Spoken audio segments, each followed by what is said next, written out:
नमस्कार, आप सभी का स्वागत है। इंडिया पब्लिक खबर देख रहे हैं आप। मैं हूं आपके साथ गौरी। कल शाम भारत और पाकिस्तान के बीच सीज फायर का ऐलान हुआ। 4 दिन तक दोनों देश के बीच संघर्ष पर विराम को लेकर अमेरिकी राष्ट्रपति डोनाल्ड ट्रंप ने ट्वीट कर इसकी जानकारी दी थी। हालांकि संघर्ष विराम से कुछ घंटे बाद ही पाकिस्तान ने इसका उल्लंघन किया और कई जगह ड्रोन गतिविधियां देखने को मिली, जिसके बाद विदेश सचिव विक्रम मिस्री ने प्रेस कॉन्फ्रेंस करके पूरी जानकारी दी। पहलगाम में हुए आतंकी हमले के बाद से लगातार भारत पाकिस्तान पर आक्रामक है। ऑपरेशन सिंदूर के जरिए भारत ने पाकिस्तान के कई आतंकी व सैन्य ठिकानों को तबाह किया। साथ ही पाकिस्तान के सैकड़ों की संख्या में ड्रोन अटैक को भी हमारे एयर डिफेंस सिस्टम ने हवा में ही नष्ट कर दिया। ऑपरेशन सिंदूर से पाकिस्तान की बौखलाहट इतनी बढ़ गई थी कि वो रिहायशी इलाकों में सेंध मारने की कोशिश कर रहा था, लेकिन भारत की सैन्य ताकत ने पाकिस्तान की इस कोशिश को भी नाकाम किया। दुनिया की तमाम शक्तियां भारत के साथ हैं और ये बात पाकिस्तान भी अच्छे से जानता है कि भारत ने अगर पूर्ण रूप से शुरू किया युद्ध तो पाकिस्तान उसके आगे कुछ घंटे भी नहीं टिक पाएगा।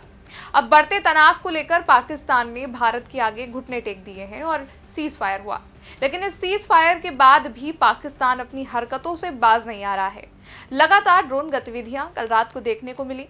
वहीं आज पीएम मोदी ने भी पूरे मसले को लेकर अजीत डोभाल और तीनों सेनाओं के प्रमुखों के साथ एक मीटिंग बुलाकर चर्चा की है। इसके साथ ही राजनीतिक बयानबाजी भी अब तेज हो चुकी है। तो अमेरिका से अपनी जान की भीख मांग रहा पाकिस्तान सीज फायर के लिए आगे बढ़ा, लेकिन एक बार फिर उसने अपनी कायर हरकतों से पूरी दुनिया में अपनी खिल्ली उड़वा ली है। सीज फायर के कुछ देर बाद ही पाकिस्तान ने इसका उल्लंघन करते हुए अमेरिका के राष्ट्रपति डोनाल्ड ट्रंप की भी बेइज्जती की और पूरी दुनिया में अपनी फजीहत कराई। सीज फायर को लेकर डोनाल्ड ट्रंप ने एक्स पर पोस्ट करते हुए जानकारी दी थी और कहा था, संयुक्त राज्य अमेरिका की मध्यस्थता में एक लंबी रात की बातचीत के बाद मुझे घोषणा करते हुए खुशी हो रही है कि भारत और पाकिस्तान पूर्ण और तत्काल युद्ध विराम पर सहमत हो गए हैं। दोनों देश को बधाई। इस मामले पर आपके ध्यान के लिए धन्यवाद। हालांकि भारत सरकार ने साफ किया कि भारत और पाकिस्तान के बीच गोलीबारी और सैन्य कार्रवाई रोकने का फैसला दोनों देश के बीच सीधे तौर पर हुआ है। 6 बजे से पहले विदेश सचिव विक्रम मिस्री ने प्रेस कॉन्फ्रेंस करते हुए जानकारी दी और कहा, पाकिस्तान के सैन्य संचालन महानिदेशक ने आज दोपहर 3:35 पर भारतीय डीजीएमओ को फोन किया। उनके बीच सहमति बनी कि दोनों पक्ष भारतीय मानक समय अनुसार 5 बजे से जमीन, हवा और समुद्र में सभी तरह की गोलीबारी और सैन्य कार्रवाई बंद कर देंगे। आज दोनों पक्षों को इस सहमति को लागू करने के निर्देश दिए गए हैं। सैन्य संचालन महानिदेशक 12 मई को 12 बजे फिर से बात करेंगे। लेकिन इस सहमति के कुछ देर बाद ही पाकिस्तान की ओर से ड्रोन गतिविधियां, साथ ही धमाके की कुछ खबरें सामने आई, जिसके बाद पाकिस्तान की हरकतों को देखते हुए पंजाब, गुजरात और राजस्थान के कई जिलों में फिर से ब्लैकआउट हुआ। पंजाब के जिन जिलों में ब्लैकआउट हुआ उनमें होशियारपुर, फिरोजपुर, फाजिलका, पठानकोट, पटियाला, मोगा, कपूरथला, मुक्तसर शामिल थे। गुजरात के कच्छ, जामनगर, पाटन, संतालपुर, साथ ही बनासकांठा में ब्लैकआउट हुआ, जबकि राजस्थान के जोधपुर और जैसलमेर में भी ब्लैकआउट के आदेश दिए गए। सीज फायर उल्लंघन की सबसे पहले जानकारी जम्मू कश्मीर के मुख्यमंत्री उमर अब्दुल्ला ने दी थी। उन्होंने बताया कि श्रीनगर में धमाकों की आवाज सुनी गई। इसके बाद गुजरात के गृह मंत्री हर्ष सिंघवी ने एक्स पर ट्वीट करते हुए लिखा कि कच्छ जिले में कई ड्रोन देखे गए, अब पूर्ण ब्लैकआउट लागू किया जाएगा, कृपया सुरक्षित रहें, घबराएं नहीं। सीज फायर तोड़ने के बाद राजस्थान के बाड़मेर, पंजाब के फिरोजपुर, गुरदासपुर और पठानकोट और श्रीनगर में फिर से ड्रोन भेजने की कोशिश पाकिस्तान के द्वारा की गई, जिसे भारतीय सेना ने नाकाम कर दिया। यही नहीं, राजौरी में भी ड्रोन देखे गए। साथ ही जम्मू क्षेत्र के सांबा जिले से हवाई हमले का सायरन बजने की सूचना मिली।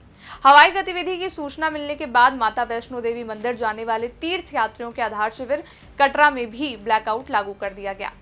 अब पाकिस्तान की इस काली करतूत के बाद एक बार फिर विदेश सचिव विक्रम मिस्री ने प्रेस को जानकारी दी और कहा, सेना को सख्त कदम उठाने के आदेश दिए गए हैं। भारत और पाकिस्तान के डीजीएमओ के बीच सैन्य कार्रवाई रोकने को लेकर शाम हुए समझौते का पाकिस्तान ने कुछ ही घंटों में घोर उल्लंघन किया है।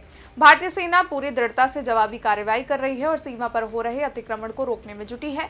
पाकिस्तान की ओर से कार्रवाई अत्यंत निंदनीय है और इसकी पूरी जिम्मेदारी पाकिस्तान पर है। सशस्त्र बल हालात पर कड़ी नजर बनाए हुए हैं और उन्हें अंतर्राष्ट्रीय सीमा तथा नियंत्रण रेखा पर किसी भी तरह के उल्लंघन की पुनरावृत्ति होने पर सख्ती से कार्रवाई करने के निर्देश दिए गए हैं। हालांकि इन तमाम अपडेट्स के बाद पीएम मोदी ने बैठक ली, जहां रक्षा मंत्री राजनाथ सिंह, विदेश मंत्री S Jaishankar, NSA Ajit Doval, CDS, साथ ही तीनों सेनाओं के प्रमुख मौजूद रहे। ये बैठक इसलिए महत्वपूर्ण है क्योंकि पिछले 24 घंटे में पीएम मोदी की ये तीसरी बैठक थी और इस बैठक के दरमियान भारतीय वायुसेना का ट्वीट भी सामने आया। भारतीय वायुसेना ने ट्वीट किया, चूंकि ऑपरेशन अभी भी जारी है इसलिए समय आने पर विस्तृत ब्रीफिंग की जाएगी।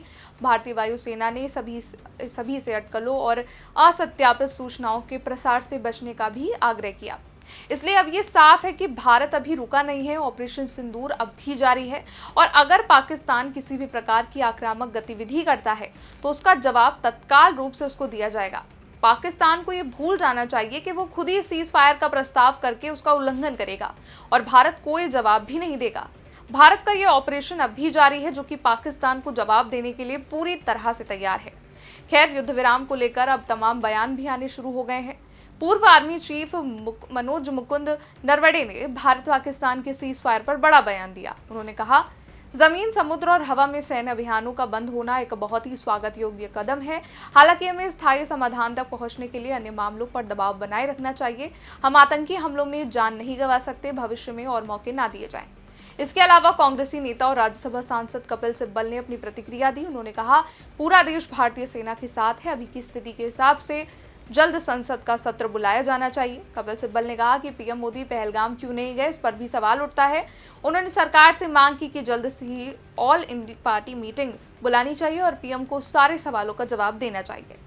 इसके साथ ही सीज फायर को लेकर कांग्रेस ने सर्वदलीय बैठक बुलाए जाने की मांग दोहराई। कांग्रेस नेता जयराम रमेश ने कहा, कांग्रेस पार्टी पहलगाम हमला, ऑपरेशन सिंदूर और पहले अमेरिका और बाद में भारत पाकिस्तान की सरकारों द्वारा किए गए सीज फायर के ऐलान पर संसद के विशेष सत्र बुलाए जाने की मांग करती है।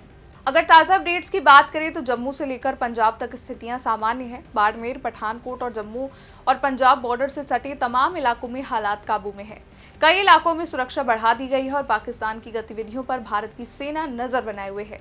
फिलहाल अब पीएम मोदी की बैठक और इंडियन एयरफोर्स के बयान के बाद अब ये देखना दिलचस्प होगा कि भारत का अगला कदम क्या रहने वाला है। इस रिपोर्ट में फिलहाल के लिए इतना ही। देश दुनिया से जुड़ी तमाम बड़ी खबरों को जानने के लिए बने रहिए इंडिया पब्लिक खबर के साथ।